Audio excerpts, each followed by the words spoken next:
देखिए दोस्तों, आज हम स्क्वायर रूट कैलकुलेट करने की शॉर्टकट आपको मेथड बताएंगे। तो यहाँ पर क्या है, जैसे कोई भी आपके पास संख्या हो तो पहले हम सोचते हैं कि उसके आसपास कौन सी पूर्ण वर्ग संख्या है, यानी परफेक्ट स्क्वायर नंबर कौन सा है।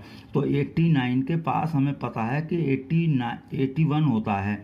अब 81, अब इससे तो कम है, तो जो कम हो उसे प्लस कर दो, यानी 81 प्लस 8 कर दें। तो 81 का आप स्क्वायर रूट लिख देंगे 9।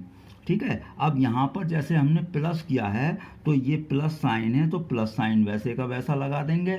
फिर आपको कुछ नहीं करना है, ये जो 8 है वो ऐसे लिखेंगे आप ऊपर, और अपॉन में क्या लिखेंगे, 2 इंटू ये 9 लिखेंगे।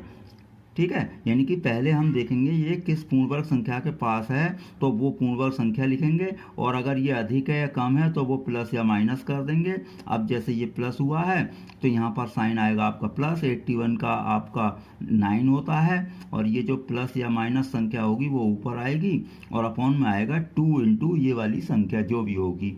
ठीक है, अब इसे हम डिवाइड करेंगे, जैसे भी डिवाइड होगा, जैसे कि 2 4 8, अब 9 से हम इसे डिवाइड कर देंगे तो ये आएगा, आप जब कैंसिल करके देखेंगे 0.444 ऐसे आएगा। तो हमारा स्क्वायर रूट आ चुका है इसका 9.444। अब आप कैलकुलेटर से अगर चेक करें इसे, तो कैलकुलेटर से मैंने यहाँ पर देखिए ये लिख रखा है, तो ये आया है 9.4339।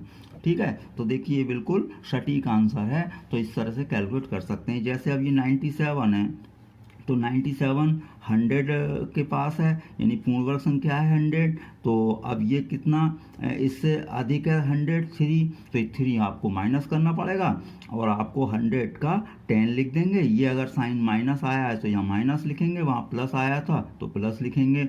अब ये 3, यानी कि जो भी था 8 तो ऊपर, ये 3 है तो ऊपर, अपॉन में आपको 2 इंटू ये वाली संख्या लिखनी है। अब इससे 10 और माइनस, अब ये इससे आप डिवाइड कर देंगे तो ये आया 0.15, और इसे आप माइनस करें तो ये माइनस करने के बाद आ रहा है 9.85। अब आप कैलकुलेटर से चेक करें, तो देखिए मैंने कैलकुलेटर से चेक करके रख रखा है, तो ये है आपका 9.8488, ये आया है। तो आप बिल्कुल सटीक आंसर है। तो मैं समझता हूँ समझ में आ चुका होगा। धन्यवाद।